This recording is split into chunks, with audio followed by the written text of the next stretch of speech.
Hello, नमस्ते. कसे आहात सगळे? छान ना? मी पण मस्त आहे. आज आपण थोडंसं आपले किचनबद्दल आणि आपले किचनमध्ये वावरणाऱ्या आपल्या हाऊसवाईफ ही कशी सर्व गुणसंपन्न असते किंवा नसली ते असावी, तिनं तर अवगत करावं.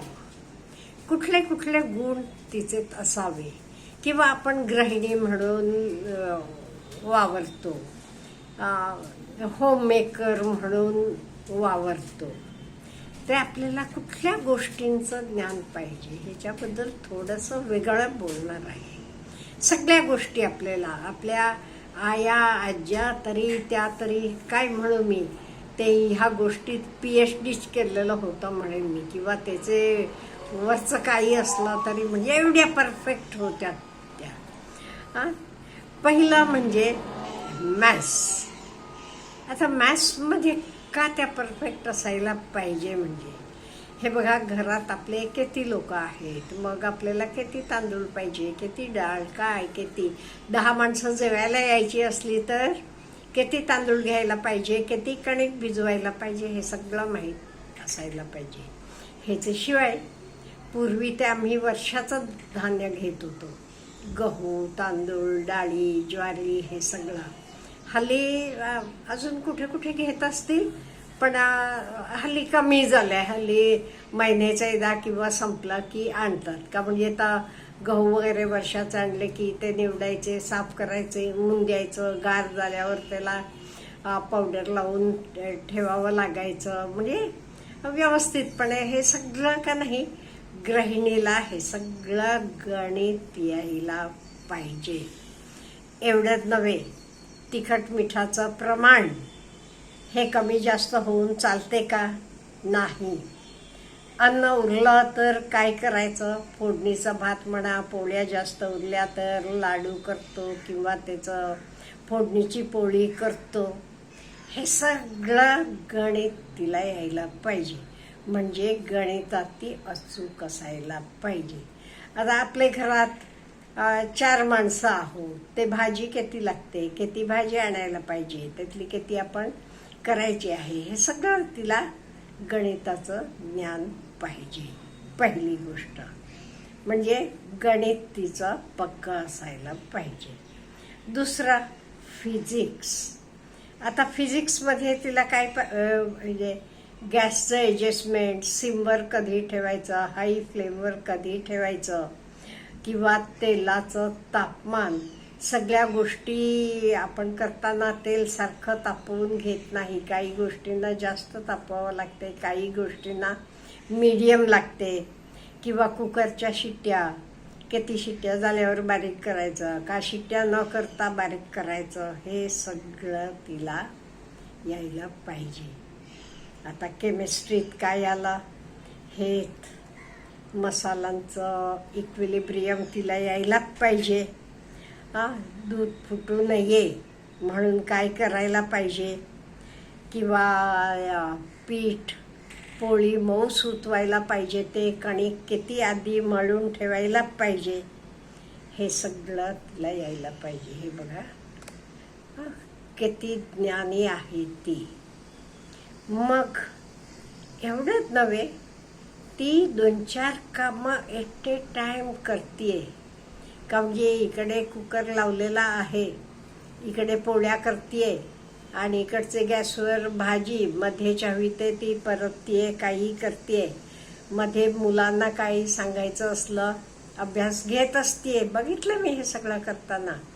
पटकन कोणाचा फोन आला की तो फोन घेते.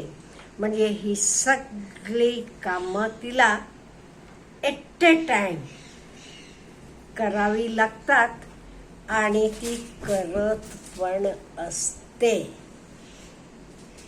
त्याच्याशिवाय घरातले कोणाला काय आवडते, कोणाला तिखट आवडते, कोणाला गोड आवडते, कोणाला खिरीत जास्त साखर आवडते म्हणजे अगदी गोड पाहिजे, कोणाला कमी, हे सगळं तिला माहीत असते.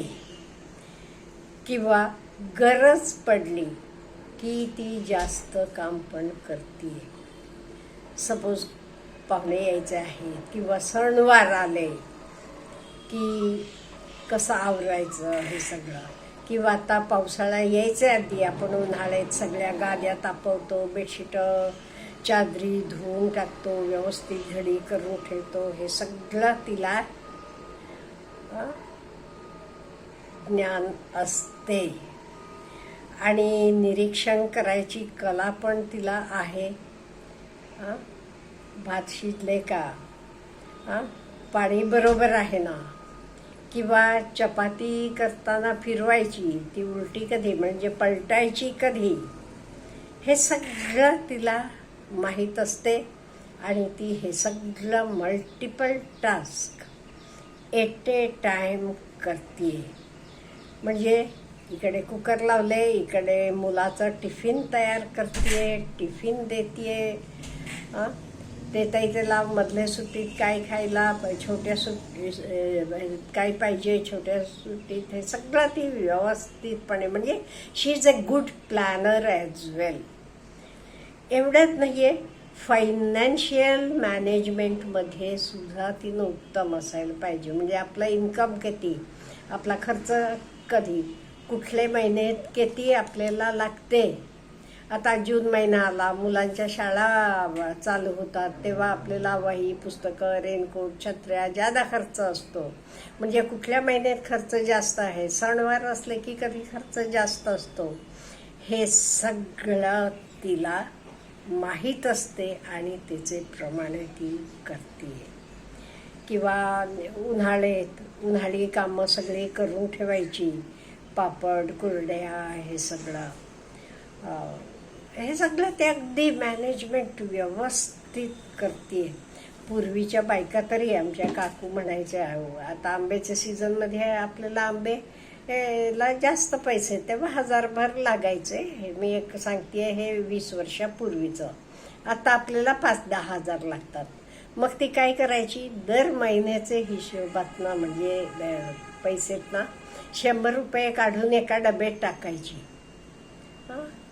त्या आंब्यासाठी पूर्ण वर्षभर. म्हणजे तेव्हा 1000 रुपयेच, आणि तेव्हा 1000 रुपयाला भरपूर आंबे. आता 10-15 हजाराला येतात. ते यायचे की 20 वर्षापूर्वीचं मी सांगते.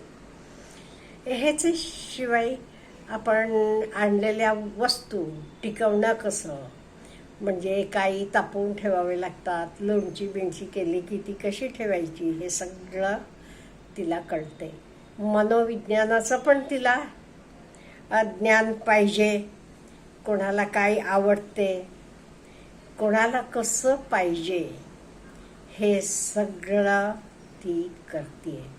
आणि एवढं सगळं करून, ह्याच्याशिवाय चहा, दिवसाला 3 वेळेला खाणे, नाश्ता असेल, 2 वेळा जेवण असेल, 5 वाजता, आणि पाहिजे ते काही मुलांना पाहिजे ते ती चिवडा करून ठेवते, लाडू करून ठेवते. परीक्षा मुलांच्या जवळ आल्या की सारखं खायला लागते म्हणून काहीतरी करून ठेवते. हे सगळं ती 24 तास करत असते. आणि एवढं सगळं करून सुद्धा, मी म्हटलं किचन म्हणजे मोठी लॅबोरेटरी आहे.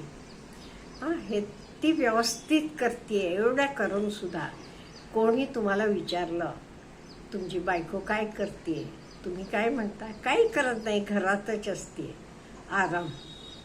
हो, तिला आराम असते. आणि एवढं असू देत, एवढं सगळं करून नाही आपण तिला कधी ग्रॅटिट्यूड देतो का, हो तुझ्यामुळे घर छान चालले. ह्याच्याशिवाय बिलं भरायची, कधी भरायची, काय नाही ते आपल्याला माहीत आहे, फाईन जास्त पडते, हे पण तिचं लक्षात असते. आणि बरेच वेळेला तिला हे सगळं करण्यासाठी कागद पेन पण लागत नाही, किंवा तुमचं नोटपॅड म्हणा, किंवा कॅल्क्युलेटर म्हणा, किंवा मोबाईलवर सुद्धा ती काही मांडत नाही. हे सगळं तिचं लक्षात असते, तोंडी लक्षात असते सगळं. मग होम मेकर आहे का नाही ग्रेट, तिला कमी लेखून चालेल का नाही. आज हा व्हिडिओ बघितल्यावर तर तुमच्या बायकोला असू दे, आईला असू देत, बहिणीला असू देत, रिअली वी थँक्यू म्हणा. Have a good day.